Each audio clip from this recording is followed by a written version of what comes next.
Hello there, my name is Jill. I teach online belly dance classes. If this is your first time here, welcome. Okay, what are we doing today? So, it's another beginner level combo, and I demonstrated it in a short right here. Like my little wrist flick there. Whee! We had lots of fun doing wrist movements in my class this morning in Halifax. If you happen to live in Nova Scotia, close to the HRM, I also teach in person. Please do reach out if you're interested to find out more. So what's happening in this combo? It's a little traveling, it's a little stopping, it's kind of drilling, it's giving us a chance to tone our muscles on the right side and the left side. So before we begin, we'll just do a little bit of warm up. Take a nice deep breath in, stretch your spine, engage your core, which means like pull it in so that you're not like overarching your back and kind of letting things fall and leaving pressure to gravity. You are pulling in. See how I just like pulled into my center using my abs? That's basically the point of that. And the reason why this dance is so good for your abs and your core is because it really trains you to support your spine and it really gives you good posture. And in that process, it also, in my experience, helps facilitate spiritual healing and a Kundalini awakening, which is sort of allowing your vital energy to rise from the base of your spine to the tip of your spine and connecting you to the spirit and the universe. So again, if this is your first time here, I also really love spirituality and all things divine feminine. So I do Reiki online over Zoom, I do tarot readings, and I have videos on those things linked again right here. So you can check that out if that interests you. Anyways, so that's the first part of our warm-up. Let's just reach and wave our arms from right to left. We're warming up our obliques. We're warming up our legs, and the way that we use them in this dance, which is sort of like stabilizing ourselves and really acting as our tree trunks grounding us. You're gonna pull your hips from right to left. Just let things wave and be fun and just let your body move. You can make some wrist circles if you want. Your knees are nice and soft. They're not like, wobbly. They're supporting you, but they're certainly not locked. You never want locked knees. Change directions with your hips. Good. Play around, shake everything out. I'll walk you through a tiny bit of a spinal warm-up. So the way that I like to build posture when I'm warming up with my students is to think from the ground up. So you want your feet in this dance about hip width apart for most movements. Again, like I said, your knees are soft. So we're gonna talk about our core from bottom to top. So you're going to engage your lower core in such a way that your tailbone moves from pointing to the back of the room to pointing down. See that subtle difference? It's huge. It makes a really big difference in supporting your lumbar spine and not having lower back pain from dancing or everyday life. The next thing you're gonna do is kind of like, I don't want to say suck in your stomach because I'm not trying to make it look concave or anything. Make it look like I don't have a belly, because we all do. But it's like you engage the center of your core muscles because like I said, you want to support your spine. So you're kind of imagining like they're like hugging into your spine. The next thing you're gonna do is squeeze your shoulder blades up to your ears, squeeze, squeeze, squeeze, squeeze, squeeze, pull them back, let them drop. So we have a nice open chest. But again, if you just allow your chest to be open and you allow your weight to relax into your hips without engaging the center of your core, everything falls apart. You really want to engage your stomach muscles to bring your hips and your shoulders in line with each other. Right now, they're not aligned with each other. They're pulling in opposite directions and they're creating this friction on your spine. What I want is for them to be aligned over each other because your spine can only do so much, right? We can only move so much in space, but our bodies are very flexible. Our muscles are built to stretch. They're elastic. So we can really overstretch ourselves. That is like a cool thing about the human body, but it also means that we hurt ourselves sometimes because we don't do things ergonomically. So the way that you kind of maintain ergonomics and protect your back is always thinking about your shoulders being in line above your hips. Anyways, we got our shoulders, we got our chest. The last thing is our chin up. Okay, we're ready to dance. So this little like drill that I have created for today involves really only a few simple steps that we just keep repeating, and then the tricky part is switching right and left. So that's always fun, and that's another reason why I say this dance is so good for you, is because it really gets your brain working and it makes you, it's like doing this or this, but on like a whole other level. So Yeah, that's what I have to say about that. So what we're doing is the basic steps that we're going to cover are a chassé. So you're moving forward. It's called chassé. It's a French word because you're leading with one foot and chasséing with the other one. So it's like you take a step to the right and then you follow it with that, in this case, with my left foot. So it's like I'm going 1 and 2.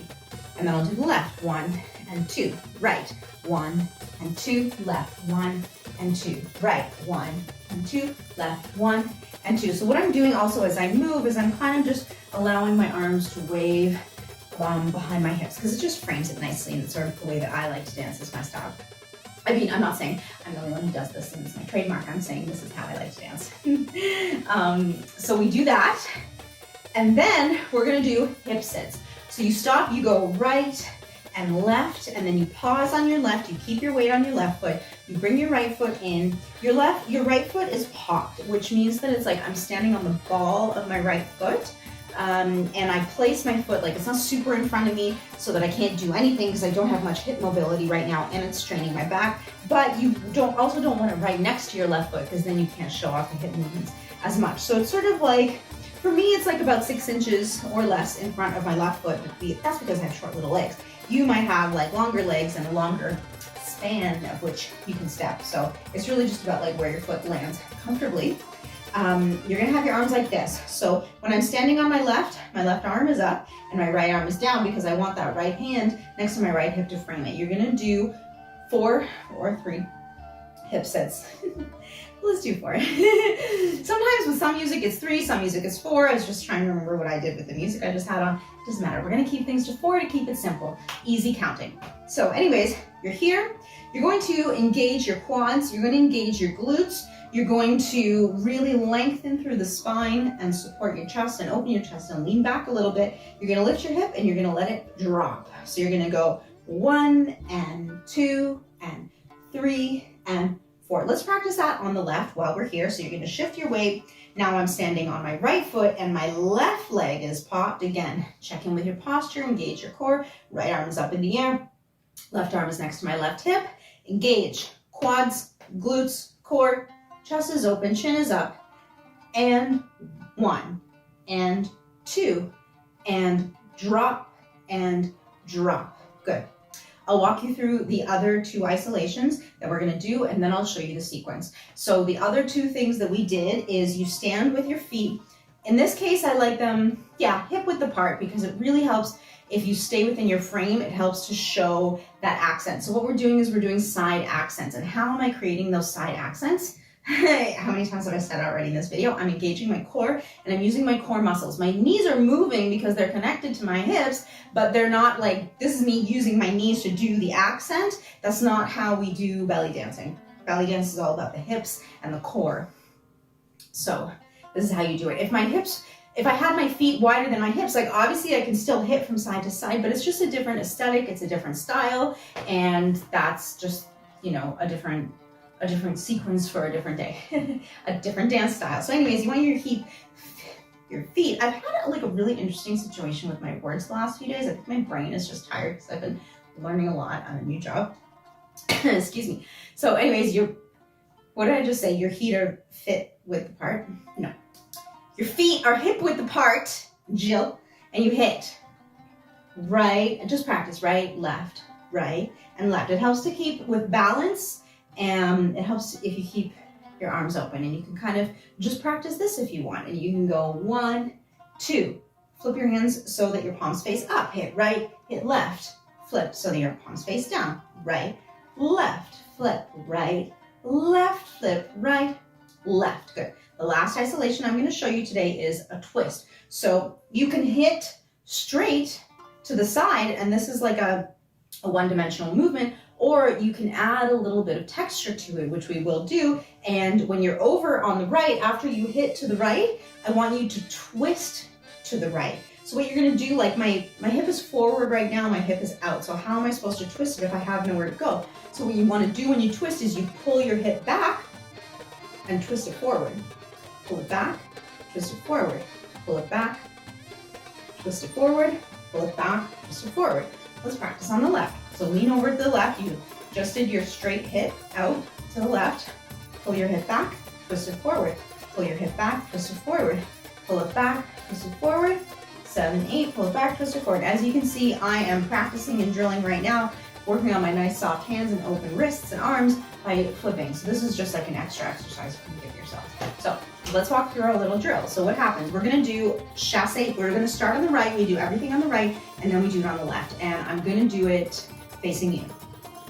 So you're gonna go chasse, right, chasse, left.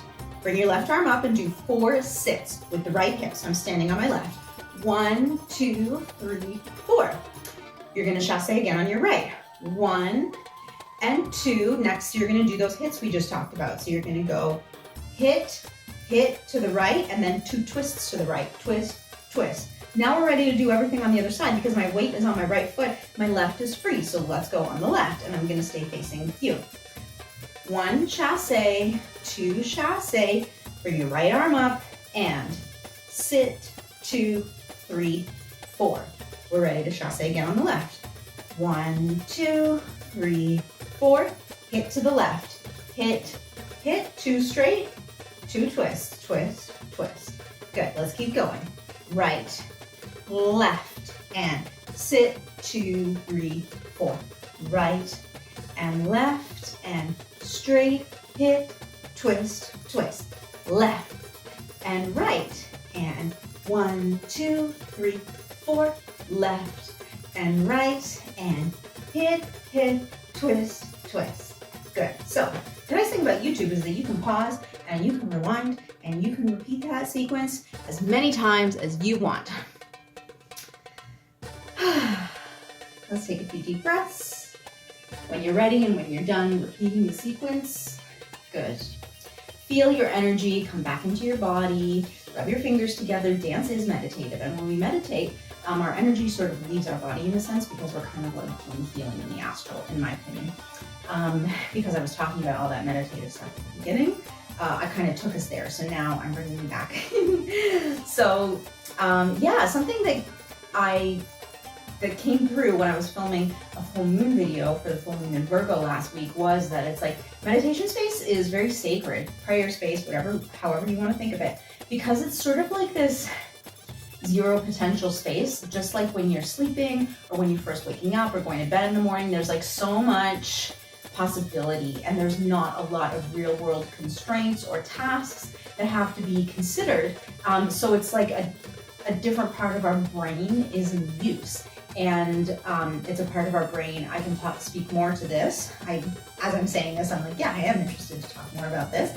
I have a Bachelor of Science in Neuroscience. I love brains and psychology. I think it's all very interesting. That you have during different activities and states of awareness through the day, you have different types of brain waves that are more active. So when we're meditating, it's kind of like a sleepy brain wave, but like I said, there's like a lot of potential there to sort of like dig through things and heal and understand things that you don't necessarily get to when your frontal lobes come on and you're like busy planning and multitasking and like doing all the things that keep us busy all day long. And it's really important to tap into that space, because it's like, what I wanted to say is there's this like cliche quote, and it's that like intuition speaks to us in whispers. Our angels, our spirit guides, you know, all of the elementals that are around us to support us, they're not loud. They're not loud like the traffic that we live with every day. They're not loud like the emergencies that we face, the urgencies that we face through the day with taking care of ourselves, our families, whatever it is we do at work. It's not something that competes for your attention. It is something that brings itself into your awareness when you carve out quiet time to listen to it, you know? Because it's also kind of like a survival thing, because we have convinced ourselves in the modern world that it's like, you know, we have such high stress levels because we allow ourselves to get stressed out at our jobs, for example. We make our bodies treat life or death. We treat stressful events in our day as if they are life or death, even though they are not. It activates the same systems in our body as actual life and death situations do. And that's not right because we don't always want to be in fight or flight. We need to go into rest and digest sometimes. Life is all about balance and cycles, and we can't always be in this like output mode. You can, many people are, but then you miss out on like the meditative, intuitive side of life. So that's kind of like what I'm here to bring people's awareness to, more balance to that sort of like feminine, open, easy, quieter side of life. Of course, like we can't always live in that space, just like we can't always live in like the output masculine space. We need more balance. So anyways, that's my little spiel. Hope you enjoyed. Please do like, share, and subscribe. So nice to have you here. Have a great day.